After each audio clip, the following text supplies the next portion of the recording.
Muy buenas tardes, gracias por acompañarnos, gracias por la sintonía. Esto es el Rumbo de la Tarde con Leila, Miguel y Valentín, Miguel Guerrero, Valentín Medrano, Leila Mejía. Estamos con ustedes en la conducción de este espacio, Olga Almanzar en la producción, Gabriel Dávila en los controles. Estamos de lunes a viernes de 4 a 5 de la tarde por Rumbo 98.5.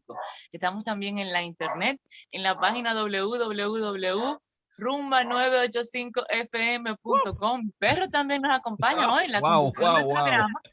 Además de escucharnos, tiene la oportunidad de vernos en el canal de YouTube de Rumbo 98.5. Nos busca por Rumbo de la Tarde. Se suben todos los días, bueno, un poco más tarde en la noche, se sube cada uno de los programas completito en el canal de YouTube. Hoy es martes y estamos a 6 de abril, que se supone que iniciaba, de hecho se confirmó ya que en algunos lugares inició la presencialidad para la primaria en la educación, sistema educativo dominicano. Gracias por la sintonía, saludos a ustedes, saludos a los compañeros Miguel, Valentín, Olga y Gabriel. Buenas tardes. Muy buenas tardes al país, buenas tardes Miguel Guerrero, Leila Mejía, saludos a Olga Almanzar, Gabriel, Ismael e Israel, donde quiera que se encuentre.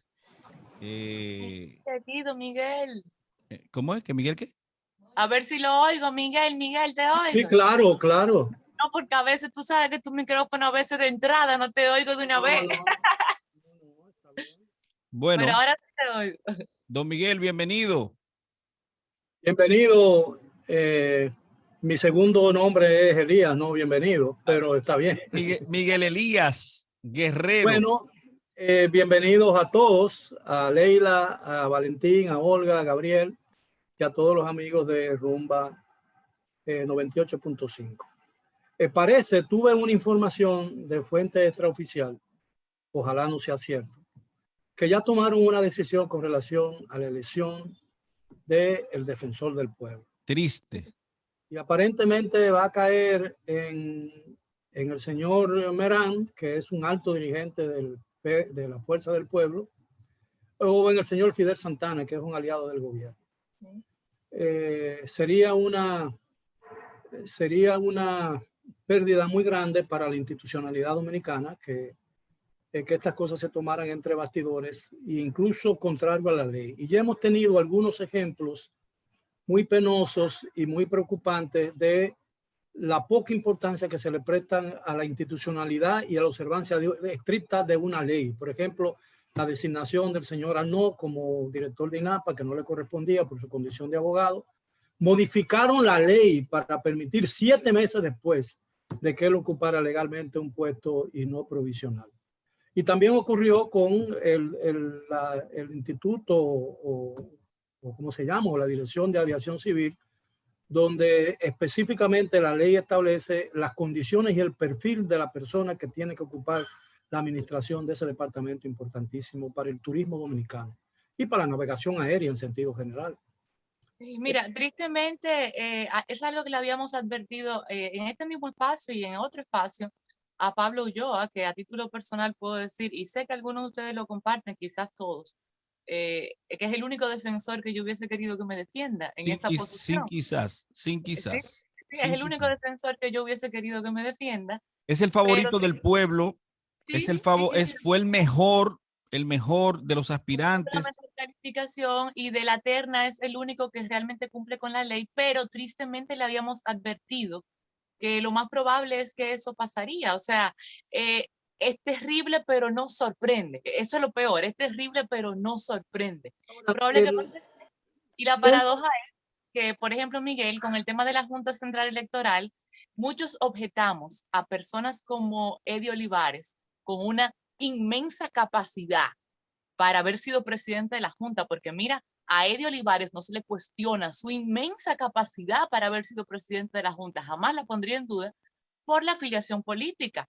Sin embargo, no se logró en ese momento por la afiliación política, pero se da en este momento no obstante la afiliación política. Entonces, no sé. Mira, entre los 3 candidatos que parecían con mayores posibilidades, uno hubiera entendido que el señor Santana, Fidel Santana, que viene de la extrema izquierda, o el señor Merán, que es un abogado muy cercano al expresidente Fernández, Leonel Fernández, pudieran haber sido escogidos si el señor Pablo Ulloa no hubiese sido el mejor valorado.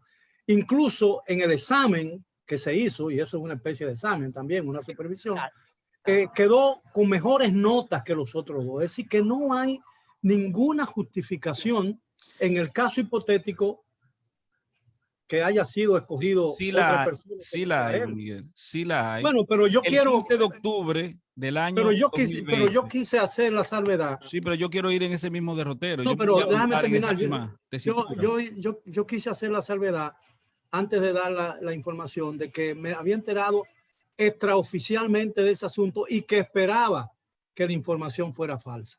Bueno, el 15 de octubre del año 2020 fue escogido el defensor del pueblo por medio de una alianza, un acuerdo bajo la mesa, no sobre se escogió el defensor del pueblo y se hicieron muchísimos aprestos tendentes a la consecución de darle visos de legalidad a esa escogencia que se hizo el 15 de octubre del año 2020. Yo tengo las pruebas de que así es. Yo tengo las pruebas. Estoy esperando solamente que se concrete el hecho para que los calificadores de moral de la República Dominicana, los que hablaban de concursos bajo la mesa en el Ministerio Público y que eso ya estaba escogido y que esos fiscales que eran los que tenían mejor perfil, contrario a lo ocurrido en esta ocasión, eran los que tenían mejor perfil y sin embargo fueron elegidos. Yo quiero verlos a ellos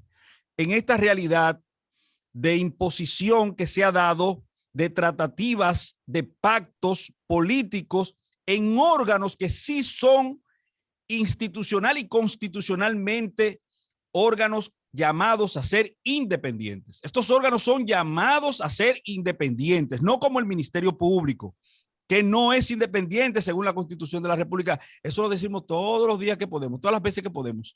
Pero este órgano sí debía estar revestido de independencia. ¿Por qué? Porque el defensor del pueblo tiene unas funciones constitucionales, unos compromisos hacia la gente y hacia la depreciación de las garantías de derecho que no tiene ningún otro órgano. Entonces, yo te entiendo, pero yo no creo que haya sido escogido el 15 o el 20 de octubre mediante un acuerdo. Si fue así, no fue mediante un acuerdo, fue mediante una triquiñuela. Bueno. Eso es lo que se llama una triquiñuela, es decir, actuar tras de bastidores, a espaldas de la opinión pública, a espaldas de la sociedad dominicana. Y yo creo que todas esas cosas que se están acumulando van a hacer definitivamente perder la fe de la gente en los instrumentos institucionales que rigen o que sustentan la democracia dominicana. Ese es el problema. Yo sentí vergüenza hoy, don Miguel. Creo que lo subí en un tuit. Cuando vi al presidente de la comisión del Senado que tiene que ver con los asuntos de la escogencia, del defensor del pueblo, decir, donde digo, hoy digo Diego, porque establecía que en la Junta Central Electoral no se podía escoger a Eddie Olivares, justamente como decía inteligentemente, como siempre, nuestra amiga y compañera Leila Mejía, no se podía escoger a Eddie Olivares, que tenía la currícula más, ¿cómo podríamos decir? La mejor, el mejor de los currículum hacia la Junta Central Electoral. Solamente tenía un hándicap, que él había militado en el partido que ganó las elecciones en julio del año pasado. Eso era su único inconveniente, lo único que le enrostraban, y ni siquiera sus adversarios políticos asumían ese discurso. Vimos la batería comunicacional del gobierno hacer causa común con los muros de contención que se endilgaban, que se levantaban para impedir que Eddie Olivares fuera electo. Bueno, pero era un tema que reñía con la ley, o sea, no es un tema de quién asumiera el discurso, ni de que si la oposición, era un tema que reñía con la ley. Nadie le cuestiona su capacidad. Así como riña ahora, reñía en ese momento. O sea, si lo de ahora no está bien, eso no hubiese estado bien tampoco. El asunto es que la ley no lo establece así. Sí. En el caso de la Junta no lo establece así. Era diferente, pero igual. De acuerdo, pero el discurso que elevaba el presidente en ambas ocasiones de la Comisión Senatorial, en aquella ocasión, hoy lo vi en un programa, no sé si fue en el día de hoy, yo lo vi en diferido, por así decirlo. Él establecía... Yo sé, en el de hoy mismo. Sí, él decía que... Hay una ley que debe dictar las normas y el proceder en una democracia que se respete a sí misma. Y es la ley que no está escrita. La ley de la razón se viola diariamente, cotidianamente se viola la ley de la razón en el ámbito político dominicano.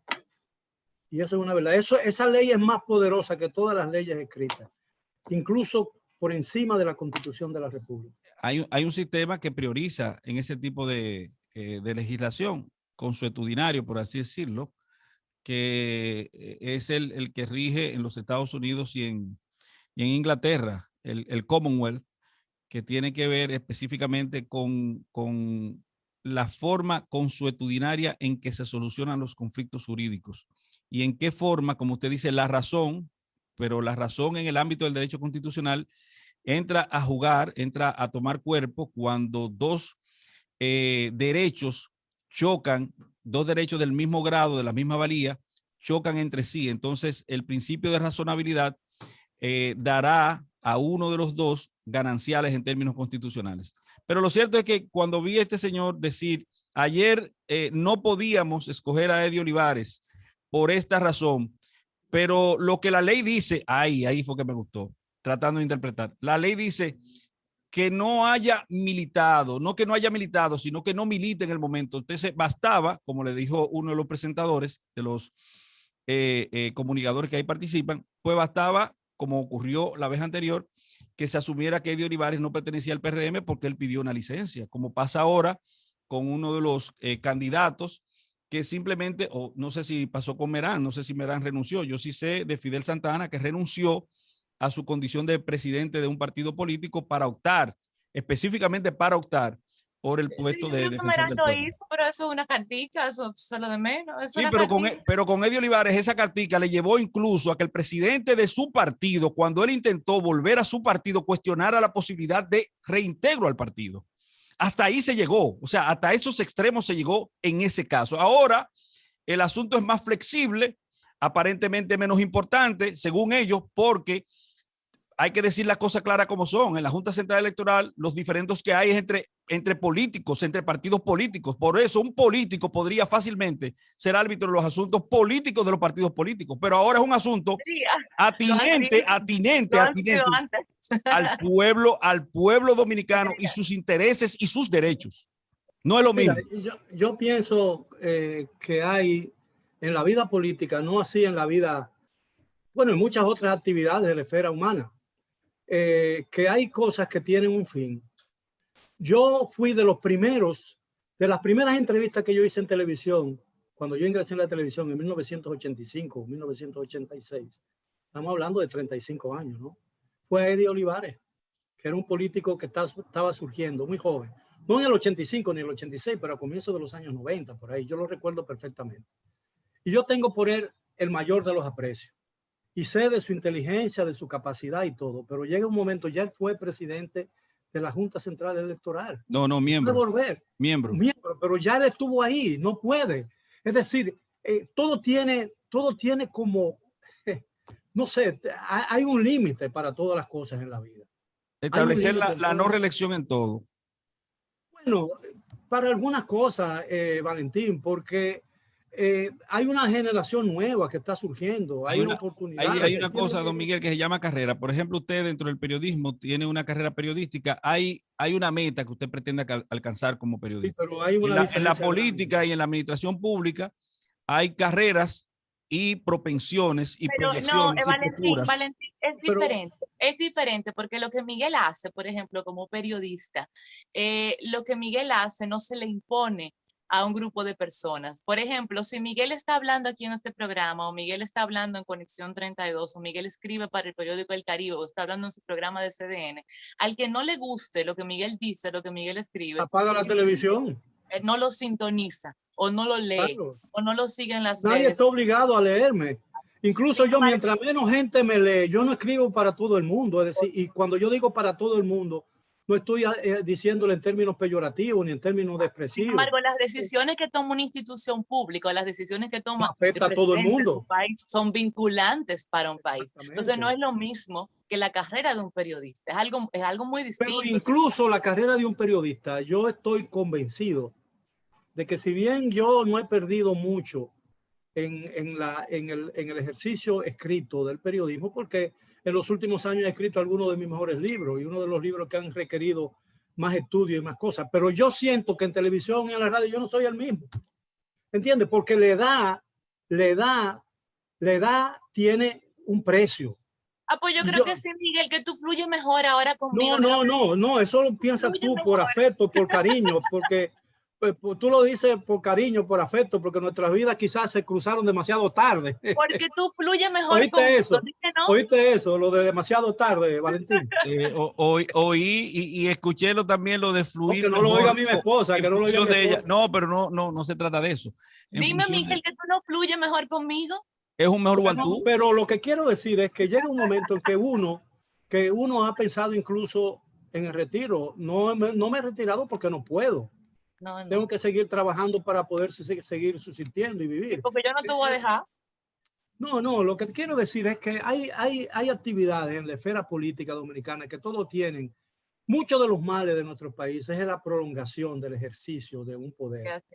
Y la Junta Central Electoral es un poder importantísimo, es el poder que decide quiénes son presidentes, organiza el evento para escoger presidente, y de ahí depende también el poder ejecutivo. El poder ejecutivo depende de la justicia, porque de ahí salen de las elecciones gran parte de la integración del Consejo Nacional de la Magistratura, ¿no es verdad? Que ahí es que cogen los jueces y que cogen muchísimas otras, y de ahí salen en el Congreso también los congresistas, y ahí es que eligen la Cámara de Cuentas, eligen otras cosas. Entonces, esas son decisiones que afectan directamente, cada decisión afecta directamente, algunas positivas y otras negativas, al grueso de la población dominicana. Entonces hay que tener mucho como cuidado. afecta cada una de esas decisiones, por ejemplo, como afecta hoy lo que vaya a resolverse con respecto al tema de la escogencia del defensor del pueblo, y eso nos afecta a todos. Claro, eso es un aspecto que no. Pero precisamente mira, hoy eso es lo que estamos hablando. algo importante que no quiero que dejemos de mencionarlo. Yo espero que sea lo de Jack Veneno. Sí, tenemos que mencionarlo, lógicamente, y dar las condolencias, pero no me refiero a eso. No me refiero a eso porque eso el país entero lo sabe. Me refiero específicamente a la llegada esta mañana de un lote de vacunas de AstraZeneca que corresponden a las del COVAX, porque eso no fue tan difundido, y fueron 91.200 dosis de vacunas que son de AstraZeneca, que aunque fueron fabricadas en Corea del Sur, es exactamente la misma compañía de aquellas que vinieron de la India. Ustedes recuerdan que el primer grupo que vino de la Covishield son de la India. ¿Por qué eso es importante? Porque recuerden que la primera línea de defensa, las primeras vacunas que se pusieron a médicos aquí en el país, fueron de AstraZeneca.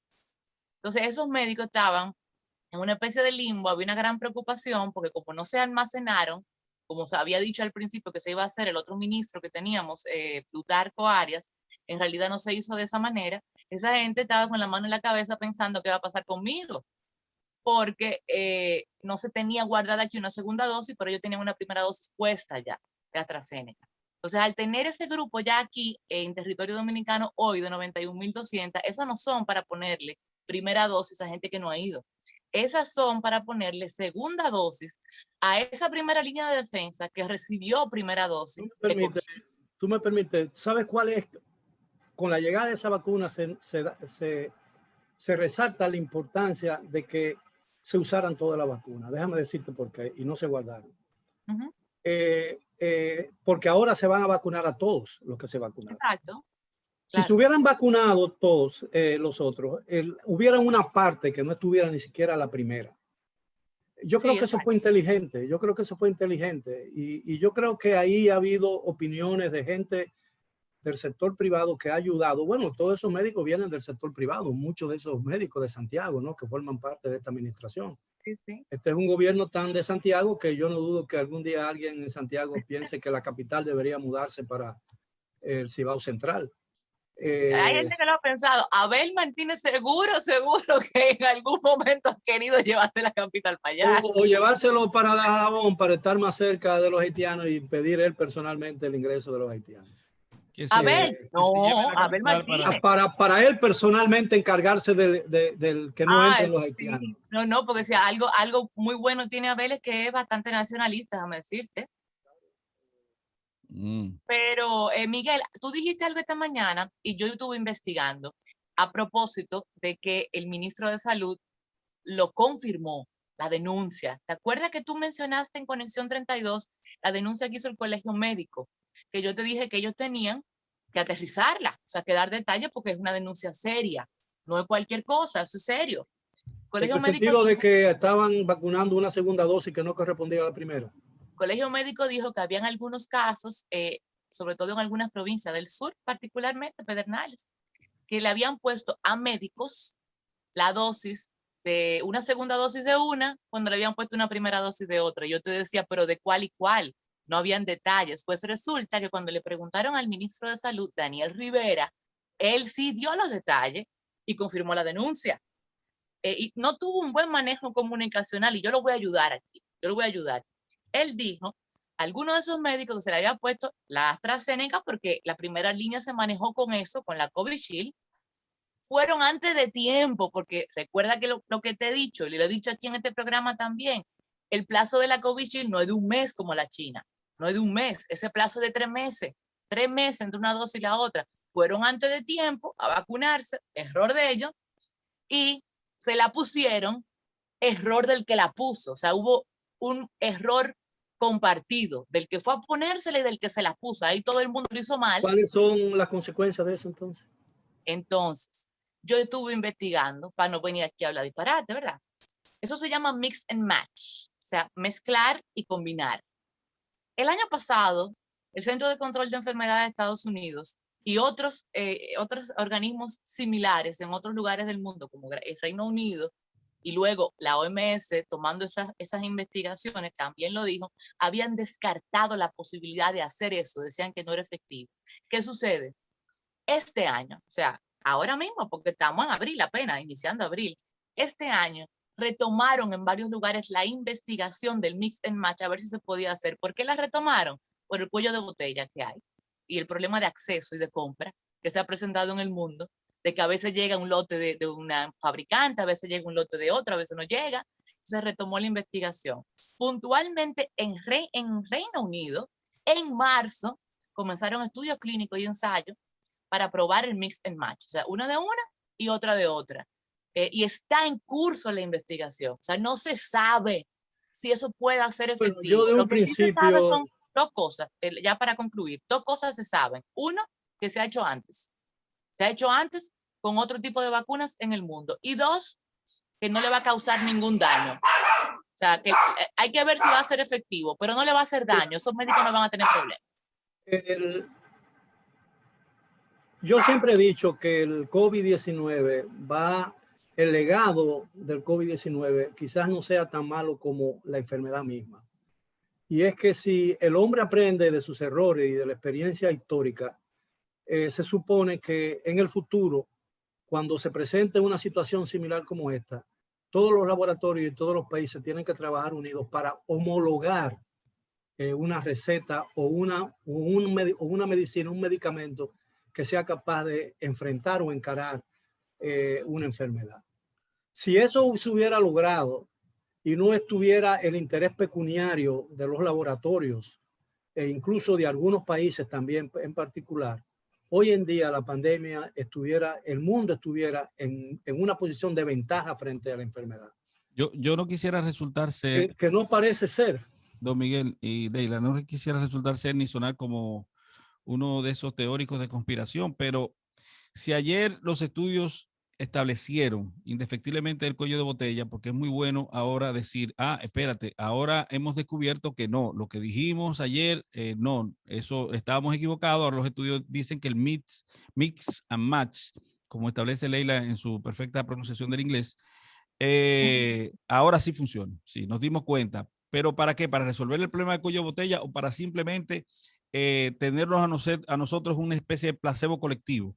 Eso no tiene sentido. Y aprender de los errores, como usted dice, don Miguel, ciertamente, aprender de los errores cuando son errores. No vaya a ser mañana también que digan que ayer nos equivocamos con Eddie Olivares, pero que hoy sí uno de estos políticos puede ser presidente o, perdón, cabeza, director del Defensor del Pueblo.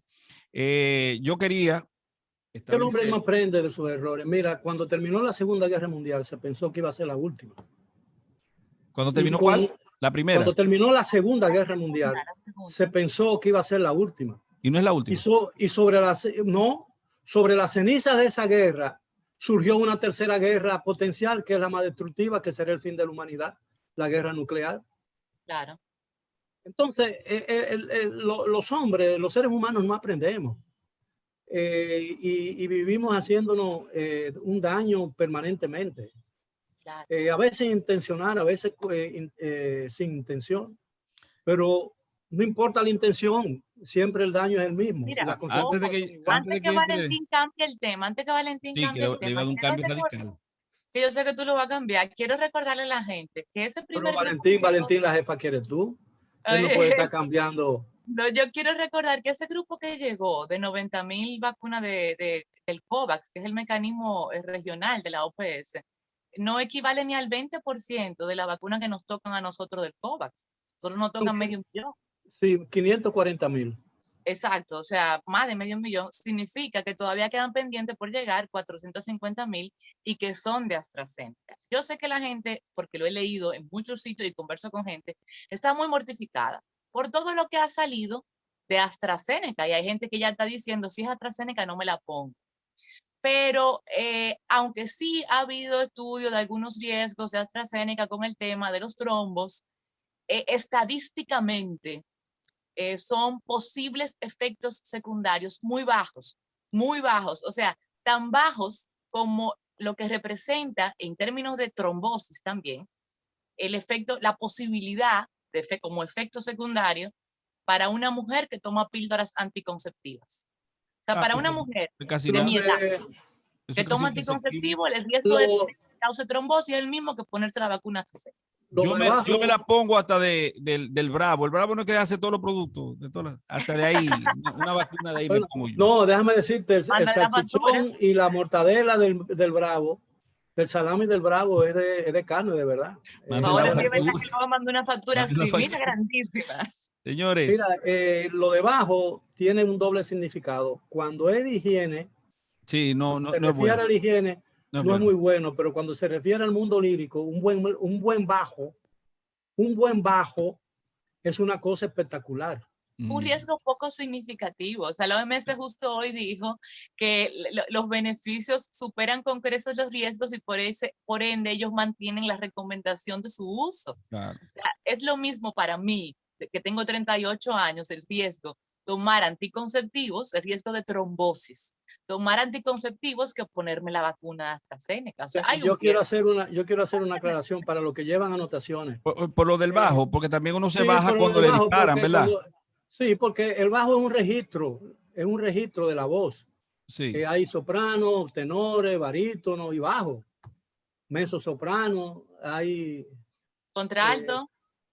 Contralto, y hay otros abstractos que son cuando tienen, bueno, hay una voz, bueno, este no es el momento para hablar de eso. Era un buen momento. Va a ser petulante. El viernes, don Miguel. No, va a ser petulante hablar de eso. ¿Petulante? No importa este programa, deja. Sí, porque iba a hablar de la voz de Leila Mejía. Por eso sí, ¿verdad? Sí, iba a sonar petulante. No, Leila tiene voz de soprano. Sí, ella canta bien. No, ella habla soprano. No, soprano no. Mezzo soprano. Contrato. Bueno, un contrato es lo que tú vas a tener con la Sony si sigue cantando así. Grita, ve hasta dónde llega tu registro.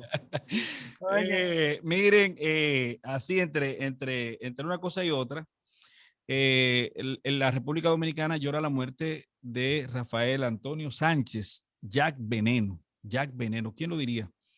Un hombre que llenó toda una época en la República Dominicana, un ídolo de multitudes. En el caso nuestro, recuerdo cómo se hacían filas para ver las luchas de Jack Veneno, y algunas de ellas épicas, como la que sostuvo contra Ric Flair, que así creo que se llamaba. La mejor pelea de él fuera contra Mazámbula. Mazámbula. Sí, Mazámbula. Porque lo de Flair era una película. Una película. Pero yo recuerdo, mira, en el Parque Eugenio María de Hostos, yo vivía en la Fabio Fiallo con mi familia, y siempre en una propiedad de mi familia, frente al parque que se llamaba Ramfi, después Fabio Fiallo. Parque Eugenio María de Hostos en la Fabio Fiallo. O sea, la calle se llamaba Benefactor y el Parque Ramfi, después Parque Eugenio María de Hostos y la calle, ¿cómo se llama? Dije al principio. Bueno, entonces ahí construyeron, en lo que era una pecera, construyeron un estadio donde se jugaba basquetbol. Y después se jugaba basquetbol intercolegial, y de eso, ahí fue que comenzó el basquetbol organizado en el país como el béisbol, ¿no? Y luego se convirtió en un teatro para lucha libre. Yo vivía enfrente. Y cuando peleaban Mazámbula y Jack Veneno y Relámpago Hernández y todas esas cosas, salían dándose tacazos y dándose trompones, salían del estadio, iban y terminaban la lucha en el Obelisco, pero todos salían atrás de ellos.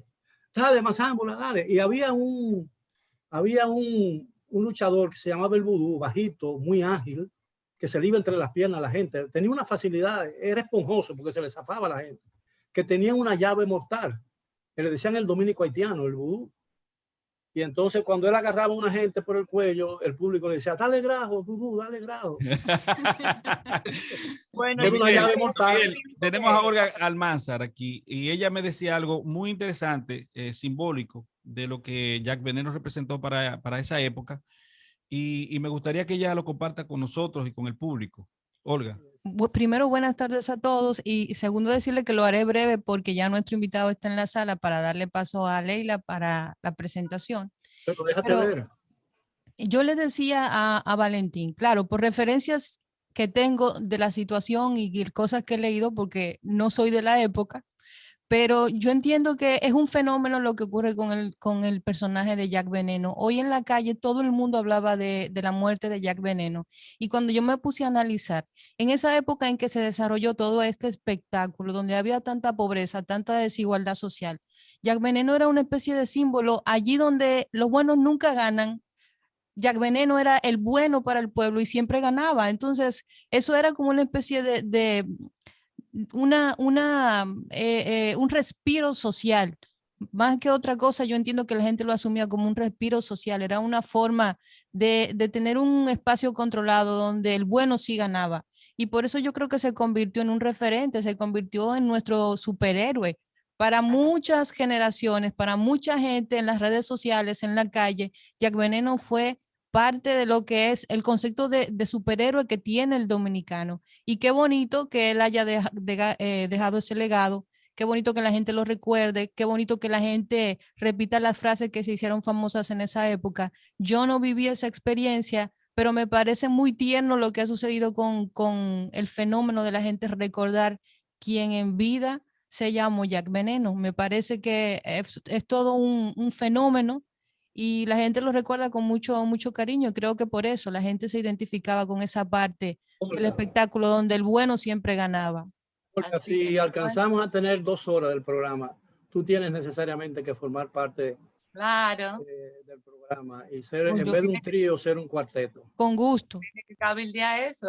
Olga, antes de hacer la pausa para la entrevista, chequea el chat de Zoom, que necesito una respuesta urgente. Gabriel, vamos a hacer el cortecito y venimos con el invitado que está en la pausa.